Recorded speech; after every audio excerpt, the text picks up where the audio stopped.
What's going on, guys? Casey Flower here. And Chris Park. And today I'm actually going to be flying Alaska Airlines to Alaska for once in my life, and also My first time. his first time flying Alaska and to Alaska, and it's going to be both of ours first time to Alaska, so it's going to be kind of something big for both of us. So right now we are ground side. We just checked our bags and we're about to go through TSA. Let's go. Our day started at around 3 a.m. at a Marriott hotel room, getting up and packing for our departure to Anchorage. Ready for your first flight with Alaska Airlines? Yes, sir. Let's go! Let's go. We already missed the shuttle anyway. We got a ride on the 4:15 shuttle to the airport and had a chat with a really nice middle-aged couple heading to Iowa. Yeah. You know, I never knew there was mountains all the way Oh yeah. across. We printed out our bag tags, dropped off our bags, and headed through TSA. I had TSA pre, and Chris made his way to TSA clear.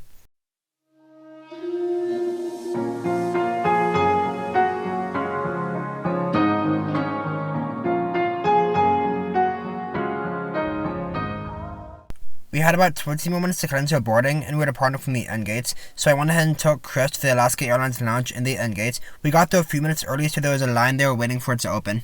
Alright, now we are heading into the Alaska Airlines lounge to go get some breakfast. Thank you. Perfect. Alright, let's eat.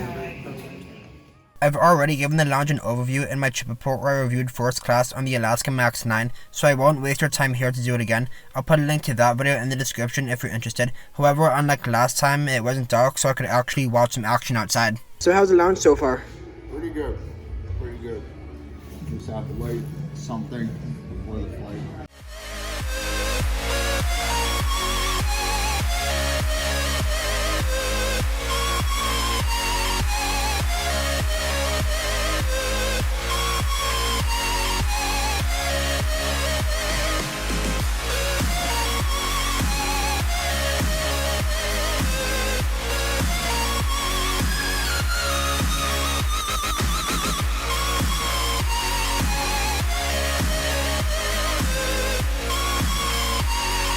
After a quick breakfast, we made our way to gate N19 for immediate boarding.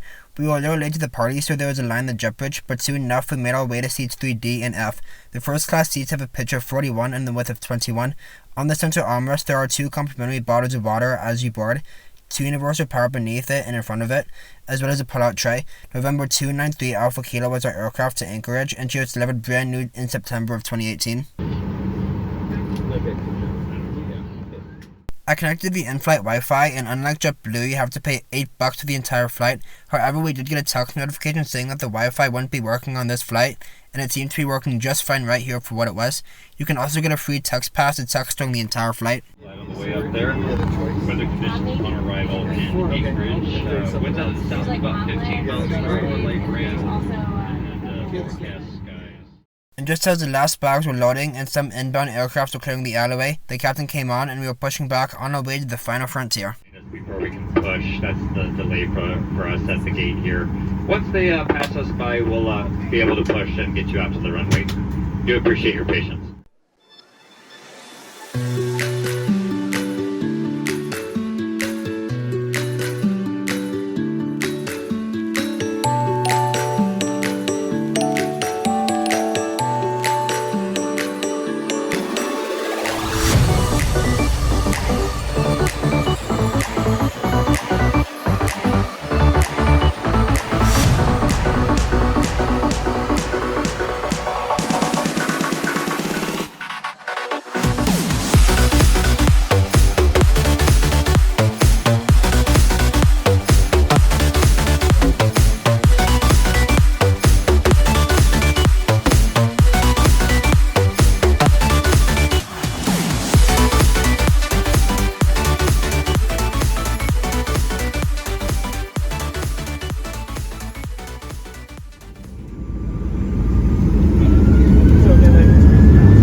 numbers going up?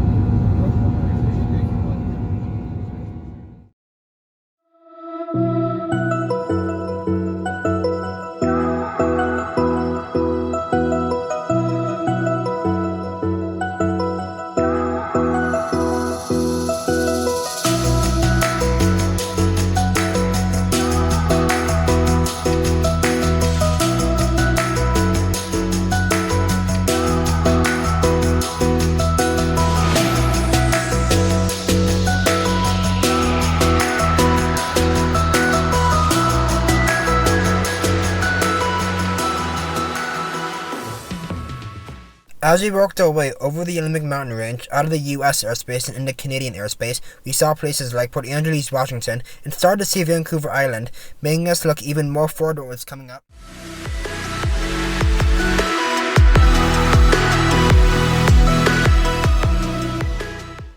After we leveled off at 34,000 feet, our flight attendant trainee Jessica, who was helping work the flight, came through the first class cabin getting beverage orders for the first part of the cruise. Shortly after, she came back with our drinks.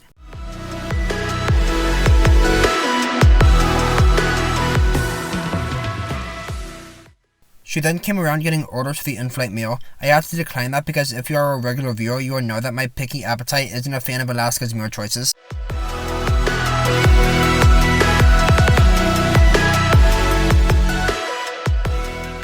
Some more time and sun blazing through my window later, Chris woke up from his nap and one of the flight attendants offered him food. He ordered a breakfast omelette. She kept offering me some food and I had to keep declining her offer.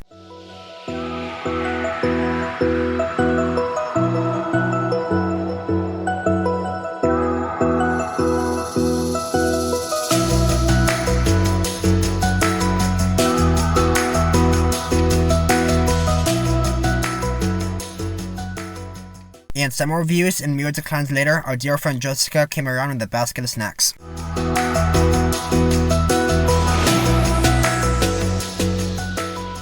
As we are closing in on the last hour of the flight, we're going to talk about the flight using my Raleigh rating 0 to 10 scale. Since this is another Alaska Airlines flight in their first class for me, it's Chris's first impression on the airline, so I'm going to have him rate it. So what I'm reading out was all Chris's words, so just my voice reading aloud. So what this should actually be called is the Chris rating scale. The service was a 10 out of 10. They took great care of us, they were very friendly, and they also allowed Chris and myself to eat after Chris woke up from his nap and after the meal service was long gone. I'm giving the Wi-Fi a 10 out of 10. It worked absolutely fine. Everything that I could do on the ground, I could also do in the air at 34,000 feet. However, Chris gave it a 7.5 out of 10, only because he didn't feel like paying $8 for it, but it worked just fine for him too. The cleanliness was a 10 out of 10. No problems at all. Beautiful Alaska Airlines cabin just as always. The food was a 10 out of 10. It was so much better than what he predicted, and Chris, being the foodie that he is, it did a fantastic job at satisfying his taste buds. For me, I didn't eat it, so I won't bother rating it. The entertainment was a 10 out of 10. The buffet did everything to keep us busy for the 3 hours we were in the air, with the window views contributing every so often with the Alaskan scenery. Unfortunately though, it was covered by the cloud layer, so we weren't able to see it about 90% of the flight. The seat was a 10 out of 10. He said it had great width, very comfy, and Chris, being the built up and tall dude that he is, he was very happy with the pitch. So the Raleigh and Chris rating for this flight is going to be a 10 out of 10. Even though he said that the Wi-Fi was a 7.5 out of 10, he still enjoyed having it.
now after we got our bags, it was a cab ride and a Prius to our Marriott.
I'm filming like preparation stuff, like how you'd see in vlogs. Worst case scenario, we wait for the 4:30 show. Oh well, what are you gonna do, right? But luckily, we're TSA free. Thank God. Isn't it? Yes, and it's also early in the morning, so the airport shouldn't be very busy. Oh, it's morning rush hour though. Yeah. Tell me how he was able to go through TSA clear and I was in TSA 3, but we both cleared at the exact same freaking time. How? How? But yeah, no, the thing about the 757 MAX is that I just don't want it to ruin the classic 757. But the good news is that the 757 Legacy would keep on. Ooh, snacks! And he's finally flown Alaska. To Alaska after 11 years. Right on. Yeah, first time was La Huida SeaTac back in 2011. It was at this point. Hey, Alaska to Alaska. First time for everything. Right. Yeah. There you go. Yeah. Yeah. Yeah. Right on. How So is what are you the- guys gonna do up here? So we're gonna plane spot for the rest of the day. Awesome. We're gonna fly up to